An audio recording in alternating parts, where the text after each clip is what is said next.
नमस्कार दोस्तों, कैसे हैं आप लोग। 17 अगस्त का दिन है। मैं स्वागत करता हूं आप सभी का हमारे करंट अफेयर सेशन में, दीपक मासीवाल एजुकेशन में। देखिए, आज जो न्यूज़ है, सबसे पहली न्यूज़ हमारे पास जो है वो है जम्मू कश्मीर में इलेक्शन होने वाला है। देखिए, हमने 2-3 दिन पहले इस चीज़ को डिस्कस किया था कि जम्मू कश्मीर में इलेक्शन कमीशन ने डिक्लेयर कर दिया कि भाई 20 तारीख को हम लोग 20 अगस्त को हम लोग इलेक्टोरल रोल जारी कर देंगे, जहाँ पे सारे अपने पार्टीज़ जो है अपना नामांकन करवा सकती है, नॉमिनेशन करवा सकती है। वहीं आज हमारे पास खबर है कि भाई 18 सितंबर से यहाँ पे इलेक्शन शुरू हो जाएंगे, ठीक है ना। और कहीं ना कहीं हमको ये भी दिख रहा है कि जम्मू कश्मीर के इलेक्शन जब होंगे, ठीक है ना, तो वो 3 फेजेस में होंगे और साथ ही साथ 1 अक्टूबर से बेसिकली हरियाणा में भी इलेक्शन शुरू हो जाएंगे और हरियाणा में सिंगल फेज में इलेक्शन खत्म कर देंगे, राइट। तो यहाँ पे हमारे जो चीफ इलेक्शन कमिश्नर हैं, जो मिस्टर रवि कुमार जी हैं, और उनके जो फेलो इलेक्शन कमिश्नर्स हैं, उन्होंने ये बोला कि भाई हम जम्मू कश्मीर में इलेक्शन को कंडक्ट करवाने वाले हैं। जो सुप्रीम कोर्ट का अर्लियर ऑर्डर था कि भाई आर्टिकल 370 को रिवोक हुए हुए इतना टाइम हो गया, ठीक है ना, 2019 में बेसिकली रिवोक हो गया, तो उसका रिवोकेशन हो गया था। तो कहीं ना कहीं 5 साल हो गए हैं, तो there should be the sense of stability in that particular valley, ठीक है ना। तो बेसिकली हमको शुरू करवाना चाहिए वहाँ पे इलेक्शन, तो उसी चीज़ को इंप्लीमेंट कर रहे हैं ये लोग। एंड अल्टीमेटली अगर वहाँ पे इलेक्शन होंगे तो कहीं ना कहीं वो जो हमारी यूनियन टेरिटरी है, Jammu Kashmir as a union territory के अंदर इलेक्शन होते हैं, बाईपोल अगर होते हैं, तो बात सिंपल है कि भाई हम डेमोक्रेसी वहाँ पर एक प्रॉपर तरीके से स्टैब्लिश करेंगे, ठीक है ना। और वो उन सब लोगों के मुंह पर एक तमाचा होगा जो हमारे कंट्री के अंदर ऐसा कुछ बेसिकली इंटरफेयर करने की कोशिश करते हैं, वो सारे देश, वो सारे लोग, ठीक, कि भाई वहाँ पर तो अनस्टेबिलिटी है, ठीक है ना। तो ये सारी प्रॉब्लम है। देखिए, अब वहाँ पे इलेक्शन हो रहे हैं, तो ऐसा साफ साफ बोला है हमारे इलेक्शन कमिश्नर ने कि भाई 3 फेजेस में हमारे इलेक्शन होंगे। पहला जो फेज़ होगा, ठीक है ना, उसमें 24 हमारे असेंबली कॉन्स्टिट्यूंसीज होंगी, AC stand for the assembly constituencies, तो वो सितंबर 18 को होगा। सेकंड फेज़ जो होगा उसमें 26 कॉन्स्टिट्यूशनल असेंबलीज होंगी, ठीक है ना। एंड 25 सितंबर वहाँ पर इलेक्शन होंगे। एंड तो थर्ड फेज़ होगा, वहाँ पर 40 असेंबली कॉन्स्टिट्यूंसीज होगी, जो 1 अक्टूबर को होगा। एंड अल्टीमेटली हमारे 1 अक्टूबर को यहाँ पे पोलिंग खत्म हो जाएगी, देन उसके रिजल्ट बाद में डिक्लेयर होंगे, राइट। ऐसा इन्होंने कुछ बोला हुआ है। एंड अल्टीमेटली अगर हम बात करते हैं तो हमारे हरियाणा में 90 असेंबलीज हैं और वहाँ पे सिंगल डे में, ठीक है ना, ऑन 1 अक्टूबर को वहाँ पर तुम्हारे सारे कॉन्स्टिट्यूंसीज में सिंगल फेज में सारे इलेक्शन कंडक्ट करवाए जाएंगे, ठीक। तो ये हमारे कंट्री के अंदर थोड़ा इलेक्शंस का प्लान है, इलेक्शन का थोड़ा माहौल है, तो इस तरीके से तो कंडक्ट करवाएंगे। तो देखिए यहाँ पर क्या बोल रहे हैं कि फर्स्ट इलेक्शन होने वाले जम्मू कश्मीर में, ठीक है ना। और इलेक्शन जो है हमारे एक डिकेड के बाद हो रहे हैं। एक डिकेड का मतलब 10 साल बाद, ऑलमोस्ट 10 साल बाद वहाँ पे इलेक्शन हो रहे हैं। लास्ट जो इलेक्शन हुए थे वो हुए थे हमारे कब, 2014 में, ठीक। एंड अगर हम बात करते हैं तो 3 फेजेस में होंगे, सितंबर 18 से अक्टूबर 1 अक्टूबर तक चलेंगे, ठीक। तो 3 फेजेस में यहाँ पे इलेक्शन होने वाले हैं। ऐसा किसने बोला? हमारे इलेक्शन कमिश्नर ने बोला, राइट। जो बेसिकली ये पहली बार होगा कि हाँ, जम्मू कश्मीर में 2019 के बाद जब हमारा 370 रिवोक हुआ था, वो हटा था, ठीक, उसको वापस लेने के बाद ये पहली बार वहाँ पर इलेक्शन हो रहे हैं। तो लगभग 5 साल बाद वहाँ पे इलेक्शन हो रहे हैं। अब 5 साल हो गए, 5 अगस्त को 5 ईयर्स हो जाते हैं कि भाई हमारे आर्टिकल 370 जो है वो रिवोक हो गया था, राइट। अगर हम बात करते हैं हरियाणा में, तो वहाँ पर भी वोटिंग हमारी शुरू होगी 1 अक्टूबर से और सिंगल फेज में वहाँ पर वोटिंग खत्म हो जाएगी, ठीक। जो लास्ट बेसिकली पोल हुए थे वो मैंने पहले बता दिए कि भाई 2014 के नवंबर-दिसंबर 2014 में वहाँ पर लास्ट पोलिंग हुई थी। एंड उसके बाद वहाँ पर क्या है, प्रेसिडेंट रूल है एंड गवर्नर वहाँ पर होल्ड कर रहे थे। तो 2019 में बेसिकली जब ये सिचुएशन आया तो सत्यपाल मलिक जी वहाँ के बेसिकली गवर्नर थे, राइट। एंड आपको कमेंट में ये बताने कि अभी वहाँ के गवर्नर कौन है, कौन बेसिकली वहाँ के गवर्नर है जो वहाँ का एडमिनिस्ट्रेशन चला रहे हैं, राइट। एंड तो इस तरीके से मामला चल रहा था कि 2014 में वहाँ पे इलेक्शन हुए थे लास्ट। और अब जो है थोड़े स्टेबिलिटी आने के बाद आर्टिकल 370 बीच में रिवोक हुआ, मल्टीपल चीज़ें हमको वहाँ पे देखने को मिलती थी, ठीक है ना। स्टोन प्लेटर उस टाइम पे जो पत्थरबाज थे, ठीक है, पत्थर फेंकने वाले जो लोग थे, ठीक है, जो हमारे इंटरनल सिक्योरिटी के लिए बेसिकली खतरा थे, तो उस चीज़ को हटाने की हमारी सरकार ने कोशिश की। और कहीं ना कहीं आर्टिकल 370 को हटाने के बाद थोड़ा बहुत तो स्टेबिलिटी आई है, राइट। तो अब अच्छी बात है, वहाँ पर स्टेबिलिटी आने के बाद अगर अब इलेक्शन भी हो जाते हैं, एक एक हमारे पास स्टेबल सरकार अगर वहाँ पे आ जाती है, तो ये बहुत एक अच्छी बात हो जाएगी हमारे डेमोक्रेटिक प्रिंसिपल्स के लिए, राइट। तो दिस वाज द न्यूज़ कि वहाँ पर इलेक्शन होने वाला है, ठीक है ना। और फाइनली डेट हमारी अब डिसाइड हो गई है। देखिए, दूसरी जो बेसिकली न्यूज़ है, ये मैं बोलूँगा कि वन लाइनर न्यूज़ है, ठीक। It is not important for the candidate who are preparing for civil services और any other examination where analysis is required, right. तो जो वन लाइनर क्वेश्चन जो प्रिपेयर करते हैं बच्चे, जैसे तुम्हारे SSC वाले हैं या फिर कोई दूसरा एग्जाम में जो आता है, डिफेंस एग्जाम जो होते हैं दूसरे वाले, ठीक है, या टीचिंग एग्जाम में आते हैं, वहाँ पे थोड़ा बहुत इसके बारे में पूछ लेगा, well and good, otherwise not so important, right. तो यहाँ पे बोला नेशनल फिल्म अवार्ड को बेसिकली हमारा डिक्लेयर करा गया। तो जो अट्टम फिल्म है, ठीक, ये जो अट्टम फिल्म है, this is a Malayalam film, ठीक है ना। ये मलयालम बेसिकली एक पिक्चर है, उसको बेस्ट फीचर फिल्म का अवार्ड मिला है, इस बात को आपको ध्यान रखना है। ऋषभ शेट्टी जी को है वो, उनको बेस्ट एक्टर का बेसिकली अवार्ड मिला हुआ है, ठीक है ना, फॉर कंटारा। आप सभी ने कंटारा मूवी देखी होगी, राइट।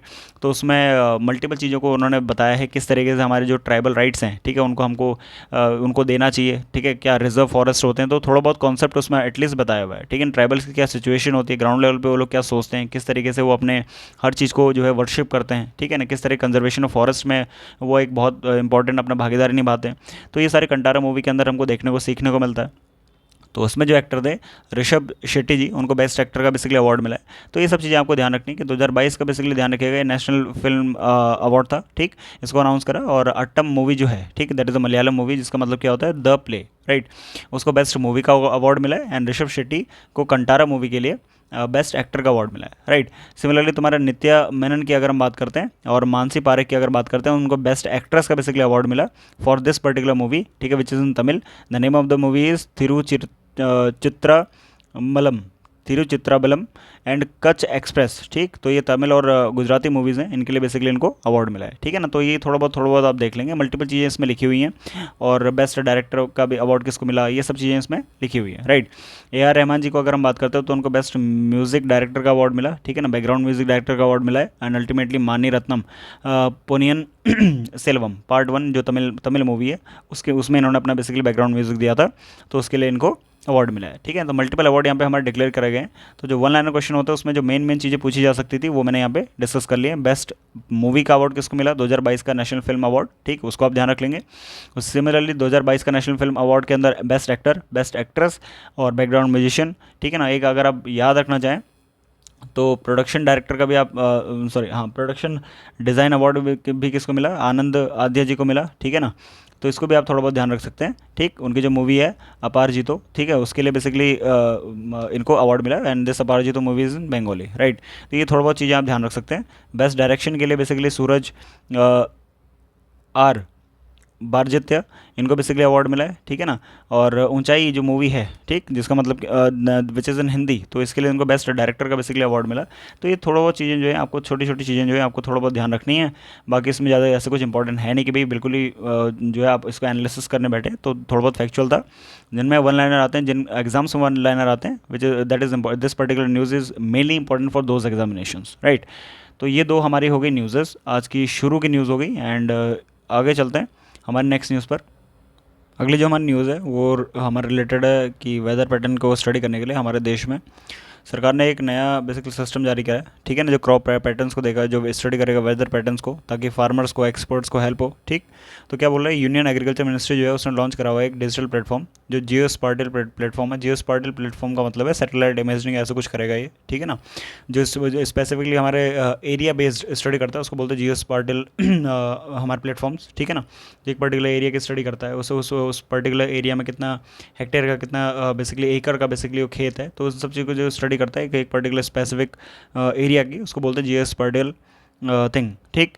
तो उसके लिए हमारे देश के अंदर तुम्हारा D S S stand for the that is the कृषि डिसीजन सपोर्ट सिस्टम, ठीक है। इसको लॉन्च करा है फ्राइडे को, और ऐसा बोला हुआ है कि ये शेयर करेगा रियल टाइम डाटा किस बारे में, वेदर पैटर्न को बताएगा, सॉइल की कंडीशन क्या है वो बताएगा, क्रॉप की हेल्थ कैसी है वो बताएगा, क्रॉप एकरेज कितना है, मतलब कितने एकड़ में बेसिकली क्रॉप है उसको बताएगा, और कहीं ना कहीं एडवाइजरी जारी करेगा सारे स्टेक होल्डर्स के लिए। किन के लिए, फार्मर्स को बताएगा कि भाई आपको क्या करना चाहिए, क्या नहीं करना चाहिए, एक्सपर्ट को एडवाइस देगा, पॉलिसी मेकर्स को थोड़ा बहुत एडवाइस दे सकता है, राइट।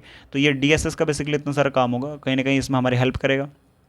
अल्टीमेटली मिनिस्ट्री ने ये भी बोला कि इस सिस्टम को लॉन्च करना हमारे लिए एक सिग्निफिकेंट माइलस्टोन है, क्योंकि अगर हम इसको प्रॉपर्ली यूज़ करते हैं, इसको प्रॉपर्ली इंप्लीमेंट करते हैं, तो कहीं ना कहीं हमारी फार्मिंग, हमारी प्रोडक्टिव कैपेसिटी को बेसिकली बढ़ाएगा, और कहीं ना कहीं कंट्री के अंदर एग्रीकल्चर के अंदर एक सिग्निफिकेंट इनोवेशन को लाने की कोशिश करने की बात है, राइट।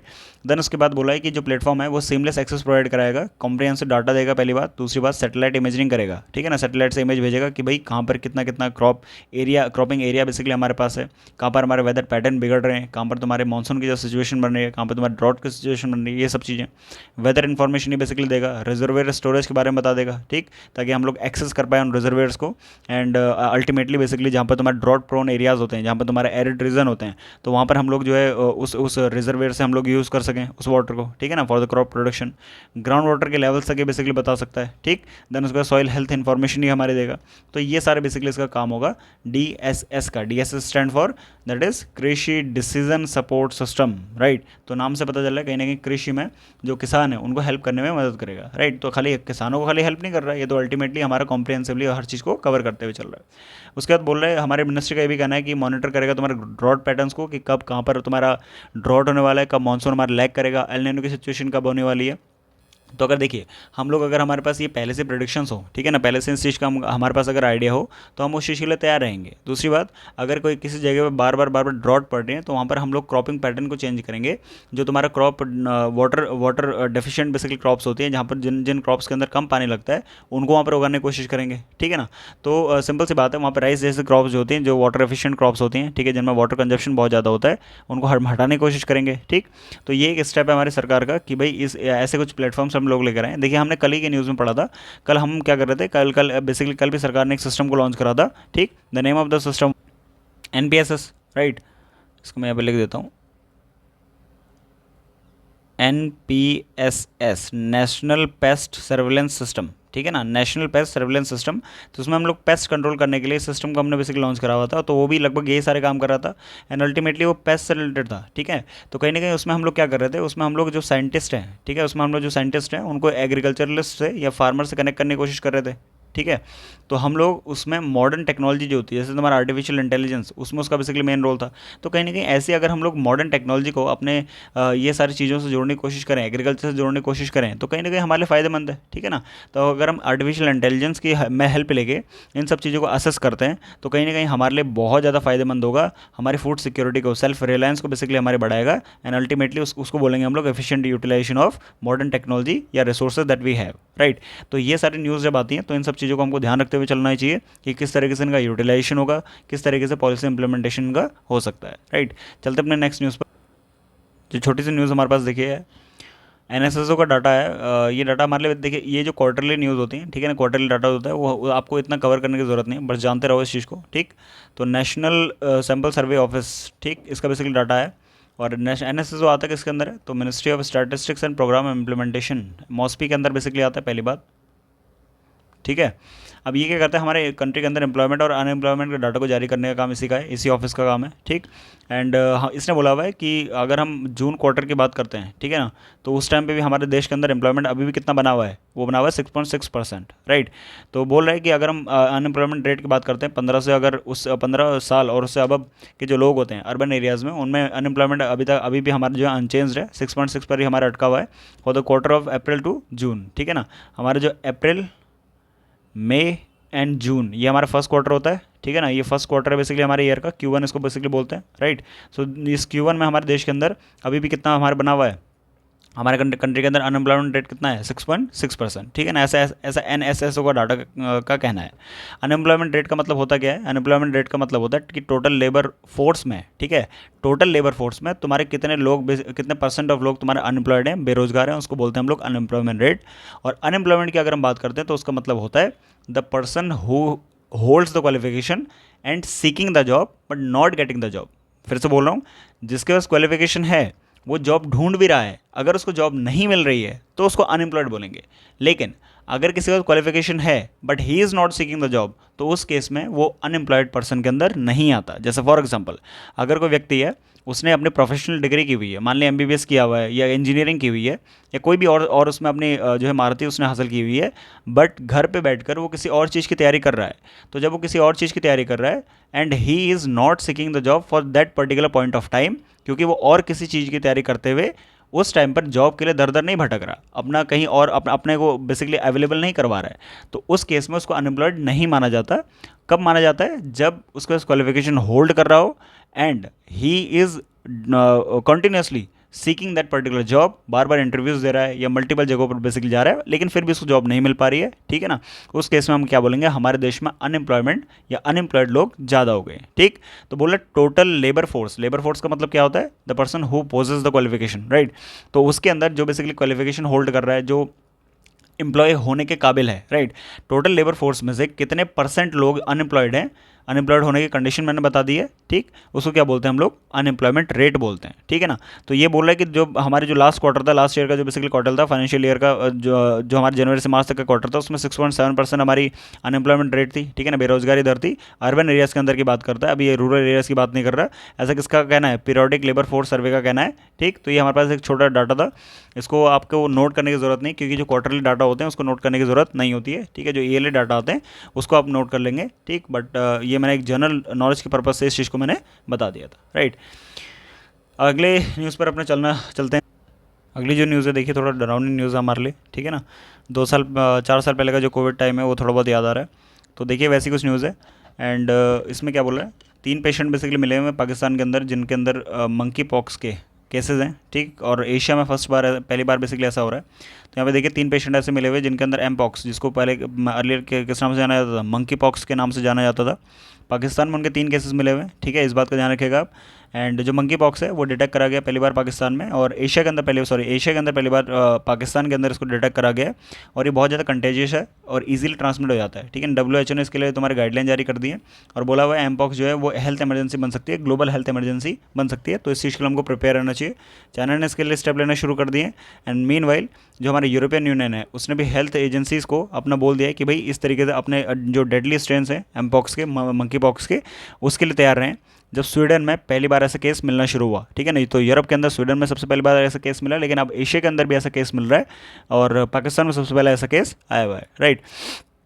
अफ्रीका के बाहर बेसिकली सबसे पहली बार यूरोप में, स्वीडन में पहला ऐसा केस मिला हुआ है, ठीक। और अगर हम अफ्रीका की बात करते हैं तो पहले ये रिपब्लिक ऑफ कॉन्गो में 450 लोगों को मार चुका है, ठीक। तो ये डेडली वायरस तो है ही। अल्टीमेटली अगर हम इस वायरस की बात करते हैं तो ये वायरस तुम्हारा उसी फैमिली से बिलोंग करता है जिस फैमिली से तुम्हारे स्मॉल पॉक्स बिलोंग करता था, राइट। तो स्मॉल पॉक्स वायरस जिस फैमिली से बिलोंग करता था उसी फैमिली से कौन, एम पॉक्स वायरस तुम्हारा बिलोंग कर रहा है। और ये स्मॉल पॉक्स से थोड़ा कम हार्मफुल है, बट अल्टीमेटली हार्मफुल तो है ही, ठीक है ना। तो थोड़ा एक हमारे कंसर्न दिखता है। इसी से रिलेटेड न्यूज़ देखिए आज की न्यूज़पेपर में। देखिए हमारे देश के अंदर भी थोड़ा बहुत स्टेप लिए जा रहे हैं हमारे स्टेट गवर्नमेंट्स के द्वारा।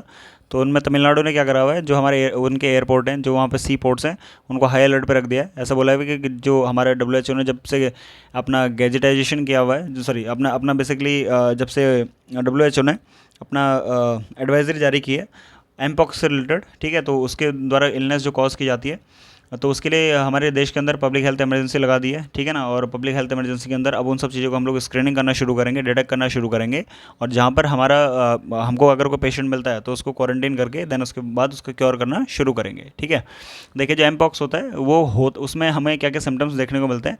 तो देखिए ये उसके कुछ सिम्टम्स हैं, ठीक है, जो हमें देखने को मिलते हैं एमपॉक्स से रिलेटेड। पहली बात आपको फीवर होगा, दूसरी बात आपको स्किन रैशेज हो सकते हैं, ठीक है ना, स्वेलिंग इन लिम्फ नोड्स हो सकता है, ठीक है, जो आपके लिम्स हैं, तो वहाँ के जो गांठें हैं उसमें तुम्हें सूजन देखने को मिल सकती है, हेडेक हो गया, मसल एक्स हो गया, ठीक है, तुम्हारे जो ये हमारी मसल्स होती हैं, ठीक है, हमारी मांसपेशियाँ होती हैं उसमें दर्द हो सकता है, ठीक। आपको कमर में दर्द हो सकता है, चिल्स आ सकते हैं, ठंड लग सकती है, इसका मतलब आपको टायर्डनेस, थकान से आपको महसूस हो सकती है। तो ये सारे क्या हैं, इसके सिम्टम्स हैं। और कहीं ना कहीं 2 से 4 वीक में इसके सिम्टम दिखने शुरू हो जाते हैं, मतलब 15 दिन से 1 महीने के बीच में इसके सिम्टम दिखने शुरू हो जाते हैं। तो this was all about the mpox. देखते हैं कि ये बीमारी बेसिकली ज़्यादा फैले ना ही फैले तो हमारे लिए बेटर है, ठीक है ना, पूरी दुनिया के लिए बेटर है। एंड अल्टीमेटली वरना कोविड जैसा हाल हो जाएगा तो और ज़्यादा हमारा पूरी दुनिया को नुकसान है, ठीक है ना। मैं अब अपने कंट्री के स्पेसिफिक होकर तो क्या ही बात करूँ, पूरी दुनिया को इसमें नुकसान है, ठीक। तो देखिए ये हमारे आज की न्यूज़ थी, ठीक है ना। इसके अलावा ज़्यादा कुछ न्यूज़ हमें हमारे एग्ज़ाम पर्सपेक्टिव से मुझे मिली नहीं, ठीक। सो मैं यहीं पर इसको वाइंड अप करता हूँ। तब तक के लिए आप चैनल को सब्सक्राइब कर लीजिए। एंड कल मिलते हैं आपसे कल वाले सेशन में, तब तक के लिए जय हिंद।